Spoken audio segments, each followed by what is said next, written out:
HOA destroys the only bridge to my cancer-stricken sister's island. FBI gets involved. In a modern society where fairness and the rights of every citizen must be protected, sometimes we witness cases where power and corruption can manipulate everything. Today's story, about Anna's fight to protect the bridge that connects her sister's house to the community, is not just a simple confrontation between an individual and an organization. It's a battle full of sweat, tears, and justice against systemic corruption. When Anna started building the small bridge for her sister, she never imagined that such a simple yet meaningful act would lead her to face an entire network of power within the HOA and Pine Harbor development. The unreasonable demands, strict regulations, and shady schemes of the powerful individuals led her life into a deadlock. But could Anna win this battle? Stay tuned for this gripping and intense story, where justice will ultimately be brought to light after merciless battles of wit and strength.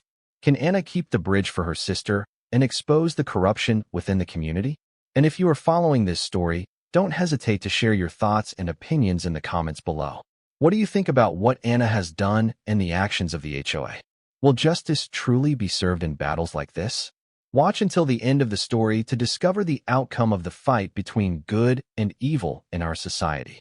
You definitely won't want to miss a single moment of this thrilling and surprising story.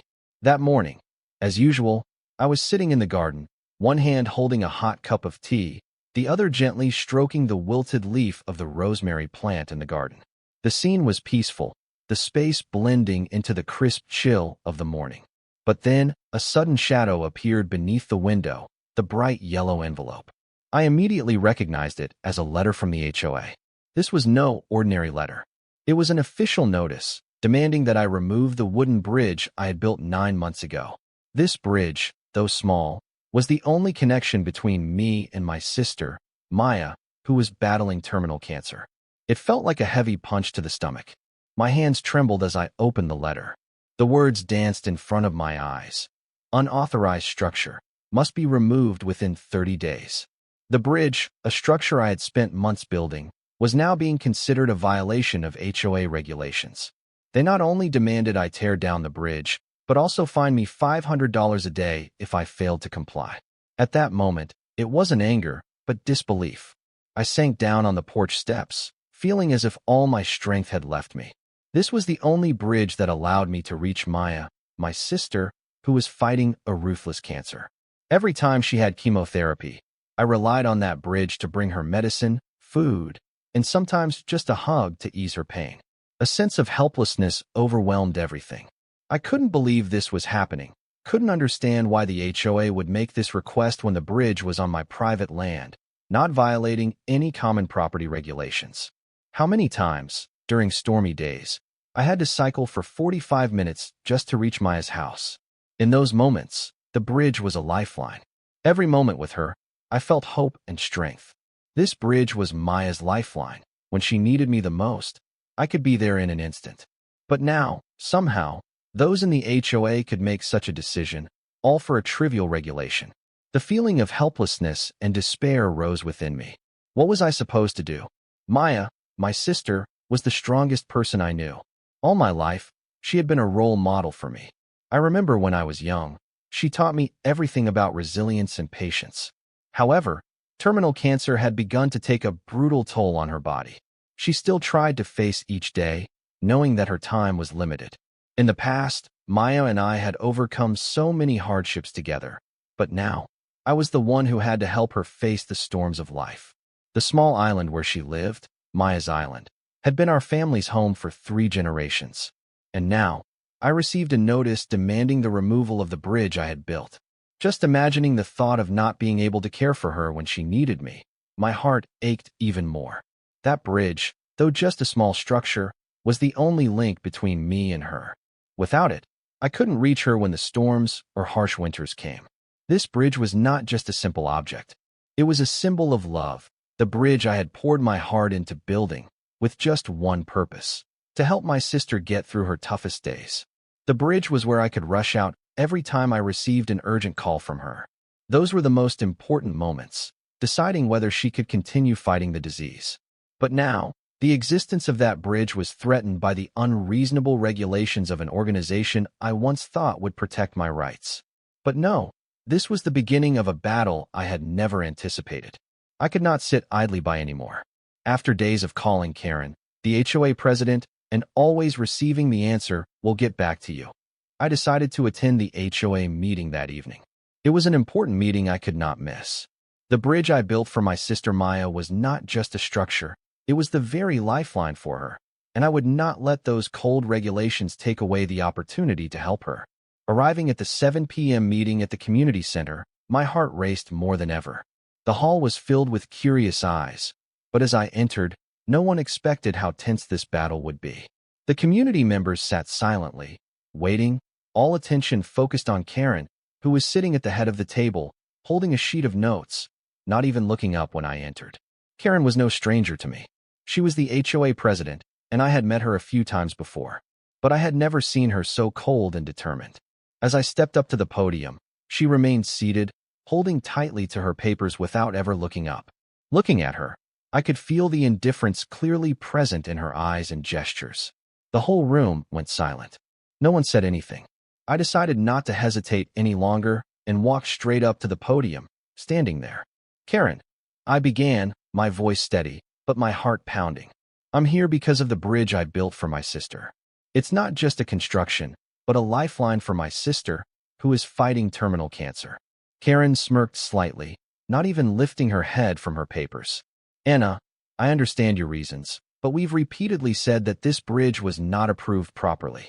This is a legal matter. Rules are rules, and there are no exceptions. But my sister is dying." I couldn't hold back, my voice suddenly rising. "This bridge is the reason I can care for her. It's the only way I can reach her when she needs me most. Without it, I can't make it in time. If I can't help her, would you take responsibility?" Karen still didn't look at me, her voice as cold as ice. "Anna, personal circumstances don't change HOA regulations. You can appeal, but we have made our decision. The bridge must be removed within 30 days. I felt a lump in my throat. "So, you're giving me and my sister a slow death, aren't you? Do you realize that only this bridge allows me to bring her medicine in time? She can't move, and you want me to travel a 45-minute route while she's fighting cancer?" Karen finally looked up at me, her eyes cold, showing no empathy. "We have clear regulations. The bridge violates the HOA's building laws. You can sue, but we cannot be forced to ignore regulations." A surge of anger rose within me, but I couldn't let my emotions control me. "Don't you understand? This bridge isn't a legal issue, it's a human one. My sister needs me. You are destroying the life of someone who is dying, and you're sitting here talking about ridiculous regulations." One of the HOA board members, Mr. John, sitting next to Karen, spoke up, trying to ease the situation. "I think we should reconsider. We can't just look at the regulations and ignore the reality. This bridge poses no danger to the community." Karen turned to look at Mr. John with dissatisfaction, but she didn't respond. After a few seconds of silence, she continued, "The decision is up to the board, and I have made it." The room fell silent, and a tense quietness spread throughout. I stood there, filled with anger and disappointment. The feeling of being abandoned by those who should have protected my rights and my sister's was a painful shock. I took a deep breath, looking at the others in the room. "If you think I will give up, you're wrong. I won't let these rules destroy my sister." A few members of the board looked at each other, silent, but I could feel the uncertainty in their eyes. They had never been in my shoes. They didn't know what it felt like to watch a loved one fight a disease with no way to help. March 15th, 2024. After the tense meeting with Karen and the HOA board, although I still couldn't believe they could defend such unreasonable rules, I decided not to give up. I started investigating on my own, trying to figure out why the HOA was so insistent on having me remove the bridge. But the deeper I dug, the more the questions in my head became blurry and full of suspicion. These events couldn't just be a result of HOA's rigid rules. One morning after the meeting, I decided to visit the Pine Harbor Development Office. Why did this company keep sending offers to buy land around the Pinewood Lake area, especially the area where my sister, Maya, lived? I noticed that they had been purchasing several properties in the area, but something felt off.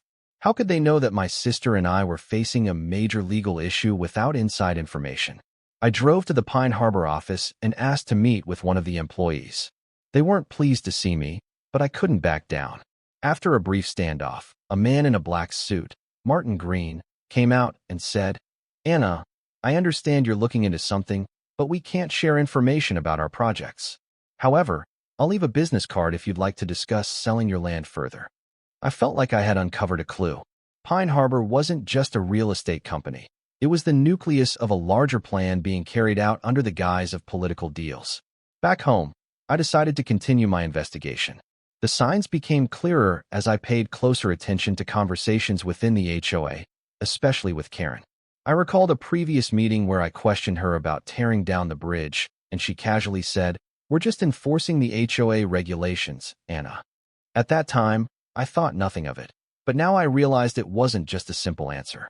It seemed like she was protecting someone, not for the benefit of the community, but for the personal gain of a small group.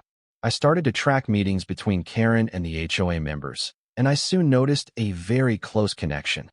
Karen wasn't just working with people in the community, but also maintaining ties with Pine Harbor Development. There was even a time when I saw her dining with some of the company's executives at an upscale restaurant. I couldn't help but think that forcing me to tear down the bridge might be part of a larger plan that Pine Harbor was pursuing. One afternoon, when I visited a nearby neighbor, I overheard a conversation between Derek, who always worked with the HOA, and another man I had never met. Derek said, "Make sure to put pressure on her, otherwise, she won't sell. The bridge is just a way to force her." That comment sent chills down my spine. Everything happening with the bridge and the demands from the HOA was just the tip of the iceberg. I needed to dig deeper. A week later, I spent the entire day going through public records and documents related to Pine Harbor Development. After hours of searching, I uncovered something chilling. Pine Harbor was involved in shady dealings with local politicians, including the mayor, who frequently attended HOA meetings. This explained why Karen always seemed indifferent and unaffected by my personal situation. She probably didn't worry about these decisions because she had the support of powerful people. Furthermore, I discovered that Pine Harbor was planning to build a luxury resort right in this area, including the land where my sister's house stood. If they could acquire my sister's property, they would be able to build a massive resort without any obstacles. Maya's property was one of the final pieces they needed to complete this project. I found documents showing that Pine Harbor had been reaching out to landowners in the area, offering significantly higher prices to buy their properties, but they also didn't hesitate to use coercive tactics to force people to sell. These dealings were documented in emails between Pine Harbor executives and local government officials. One afternoon, I received a call from an anonymous source. The voice on the phone trembled as it said, "I know you're looking into Pine Harbor. Be careful. They've dealt with people who've opposed them before. Your bridge is a thorn in their side." This information felt like a veil of secrecy being lifted. I couldn't believe that those I thought would protect my rights were actually working with Pine Harbor to force my family and others to sell their land for their project. March 22, 2024. Less than a week after discovering the connection between Pine Harbor Development, Karen, and local officials, I received an unexpected call. The deep voice on the other end introduced himself as someone I didn't know. "Hello, Anna. I'm Martin Green from Pine Harbor Development. I hope you're doing well." His voice sounded too polite and smooth, making me feel uncomfortable. But I tried to stay calm. "Hello, Martin. How can I help you?" "I wanted to talk about the land you own near Pinewood Lake. Pine Harbor is very interested in developing this area, and I believe we can find a solution that benefits both of us." I sighed, the uneasy feeling growing within me. I knew this company wasn't here to help me. "I have no intention of selling my land, Martin," I said, trying to keep my voice steady. "And I don't think I need any solution from Pine Harbor." There was silence for a moment, as if he was considering how to convince me. Then his voice came back, softer, as if trying to make me feel at ease. "I understand. However, we can offer you a very attractive price for your land. We'll pay much higher than market value," Martin said, his voice smooth but firm, as if everything had already been planned. "We'll also handle the HOA issue and ensure everything goes smoothly. You won't have to worry about the bridge anymore." I stopped, my heart racing. They wanted to buy my house and land, and not just that, they were promising to solve the HOA issue, which meant they knew about the bridge, about the fight I was going through. They were cornering me, forcing me to choose between keeping my family's home or selling it to end it all. But I couldn't fall into this trap easily. My family's land had been here for 3 generations, and my sister, Maya, grew up here. This was our home, where my family had lived for a lifetime. How could I give it up? I'm not selling my land, Martin. Not for any price. I replied firmly, even though the feeling of being threatened continued to rise. Maya and I will never leave. We have a right to live here. Martin was silent for a moment, as if reconsidering his approach. Then he continued, his tone a little more tense. I just want you to think it over, Anna. Don't let the HOA rules ruin your life. You could get a fair price and move somewhere better. His tone grew softer, but I heard the coercion in his words. They didn't think I would refuse. They saw me as an obstacle to be removed. I felt threatened. They weren't just attacking my property. They were threatening the peace of my sister's life. How could I leave the house my family had built over the years? The bridge I had built was just one part of what I had worked so hard to protect for my family. I won't sell, Martin. I repeated, my voice more resolute. Thank you for the offer, but I won't let them take this house. Martin didn't respond immediately. After a long pause, he spoke again, his voice tinged with both disappointment and implication. You won't regret it, Anna. I hope you don't have to face greater troubles. Then he hung up. I sat there, still feeling a lump in my throat. Even though I had refused the offer, I knew I was now in an unavoidable battle. Pine Harbor didn't just want my land, they wanted everything. And I knew that if I didn't fight, my family would be pushed out, and everything I had worked for would be lost forever. April 2nd, 2024. After the call from Martin Green and the heavy-handed offer from Pine Harbor Development, I couldn't stop thinking about the fight I was now in. I felt like I wasn't just defending the bridge and my family's home. I was facing a bigger conspiracy that I hadn't yet fully grasped. I began to suspect that the demand to tear down the bridge was just a part of a larger plan to seize our land. I couldn't let this continue, so I decided to dig deeper into what was really going on. I didn't just want to protect the bridge. I needed to expose everything, uncover the hidden connections between Pine Harbor, the HOA, and the powerful politicians behind it. I began sifting through public documents, looking for any irregularities in land deals, HOA meetings, and information about the people in power in the community. After days of relentless work, I discovered something horrifying. I found a series of emails and financial reports that I was lucky enough to gather from anonymous sources. These documents clearly showed that Pine Harbor Development was involved in shady dealings with HOA leaders, including Karen, who frequently worked with local government officials.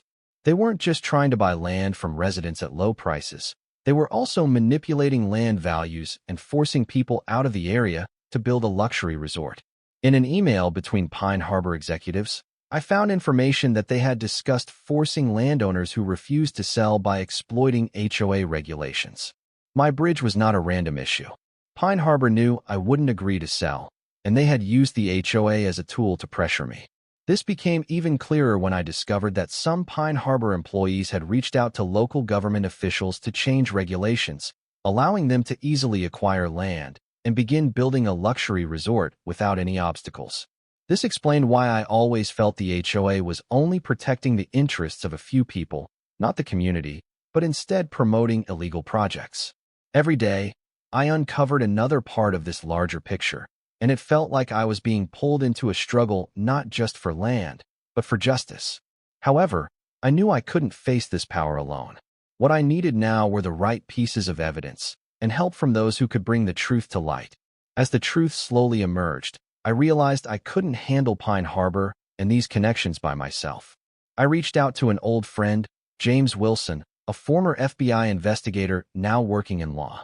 I shared with him everything I had uncovered, and he immediately recognized that this was much bigger than I had imagined. Anna, this is not a simple matter, James said over the phone. What you're facing could involve corruption, fraud, and money laundering. I advise you to contact the FBI immediately. We can help you. Without hesitation, I reached out to the FBI. Within a day, Agent Torres called me. He asked for details about what I had discovered, and I provided all the materials I had gathered. He agreed this was a serious case and requested I cooperate closely with them for further investigation. We need all the evidence you have, Anna. What you've uncovered is critical, Agent Torres said. If Pine Harbor is truly involved in these illegal activities, We can stop them before they do something even more dangerous. The next day, the FBI launched their investigation. Agents arrived on site to gather evidence and interview people in the community. They requested local agencies provide more information on real estate transactions and the relationships between the government and Pine Harbor. Meanwhile, I continued gathering critical information from other anonymous sources, providing everything I had to the FBI to ensure all the evidence would come to light. April 10, 2024. After the FBI began their investigation, it felt like I had entered a giant chess game, with the pieces not always clearly visible. Agents, led by Agent Torres, worked tirelessly to gather more evidence about the illegal activities of Pine Harbor Development and the HOA. They quickly got to work, collecting documents from HOA meetings, interviewing witnesses, and requesting information from local agencies about real estate transactions related to Karen and Pine Harbor. Each day, I received new reports from the FBI, and all the information they provided only made me more shocked. Not only were there shady transactions, but there were also clear signs of political manipulation, bribery, and money laundering.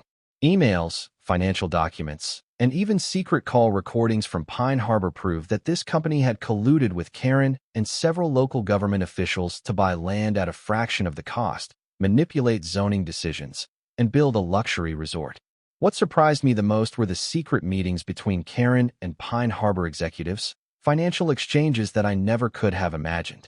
The FBI began collecting evidence and verifying all these details, but the story didn't stop there. One late morning, I received a call from Agent Torres. His voice was slightly tense. "Anna, we need your help with something." "What's going on?" I asked, feeling a rising sense of tension. "We have enough evidence to start taking action, but we need to create a surprise scenario to catch them in the act of committing a crime," Torres continued. "We're going to conduct a public investigation next week, and we need you to participate to expose the illegal relationship between Karen and Pine Harbor in front of the community."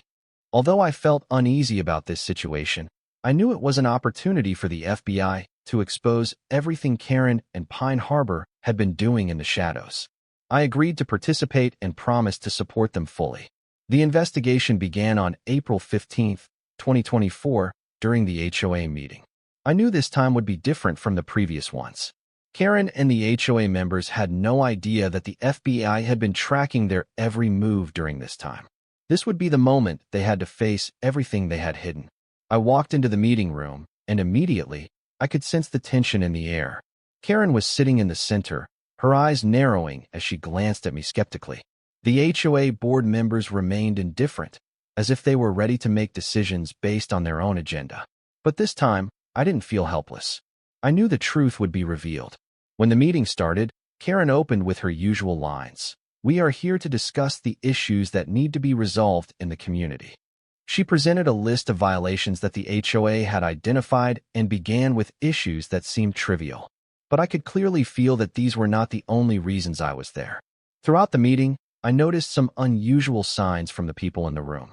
They exchanged nervous glances, especially when Karen received a text message on her phone, which she quickly read and then hid away. I couldn't help but think they were anxious about what was about to happen. In the middle of the meeting, Agent Torres and the FBI team arrived, accompanied by several police officers.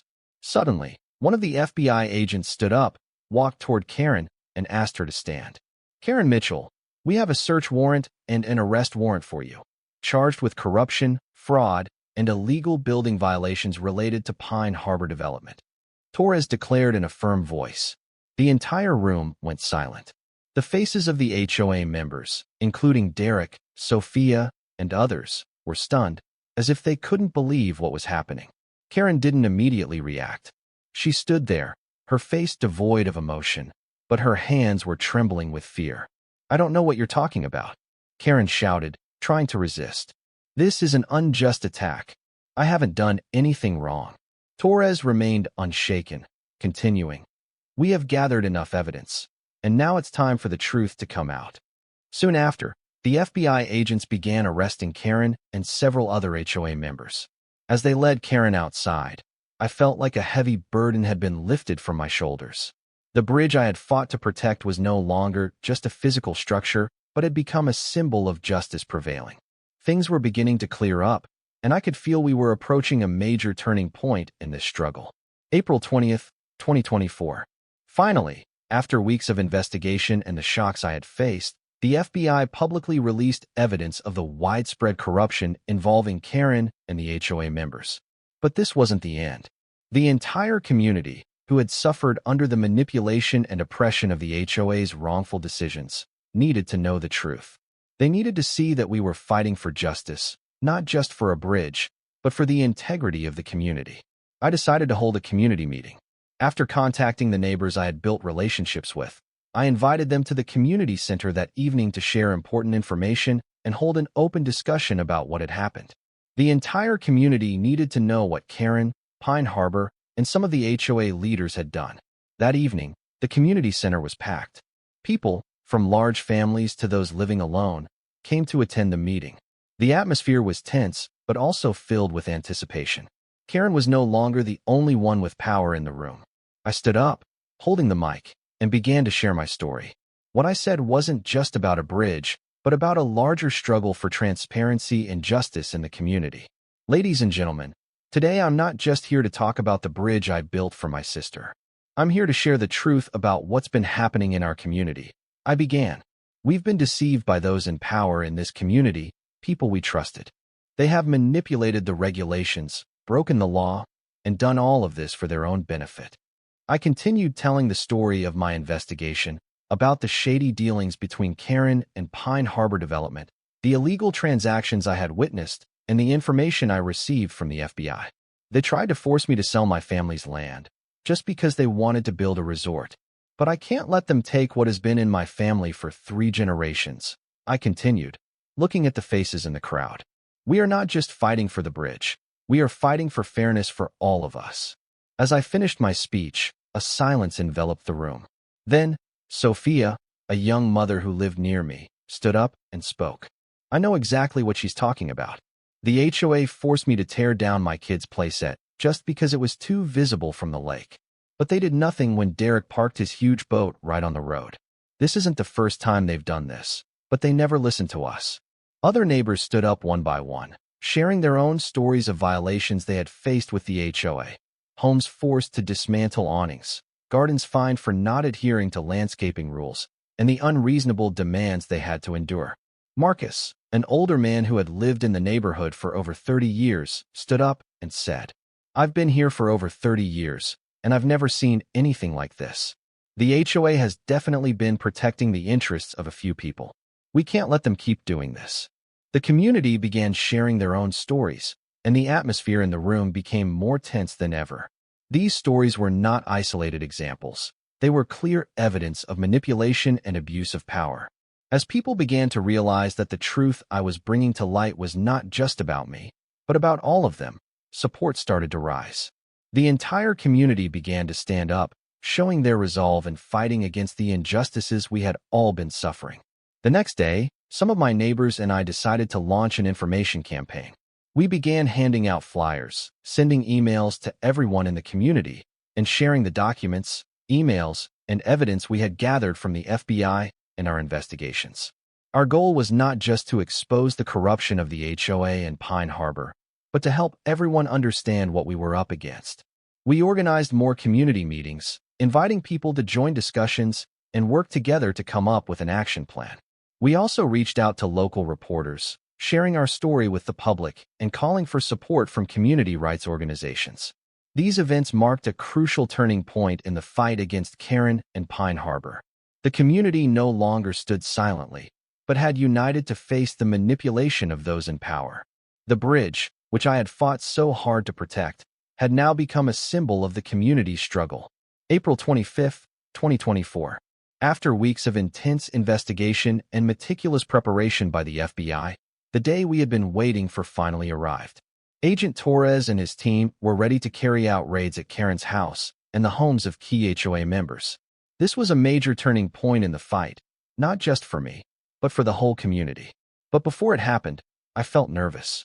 Would everything go as planned? Would Karen and the HOA members be able to deny their crimes? We had gathered enough evidence, but the most important thing now was to prove the truth to everyone.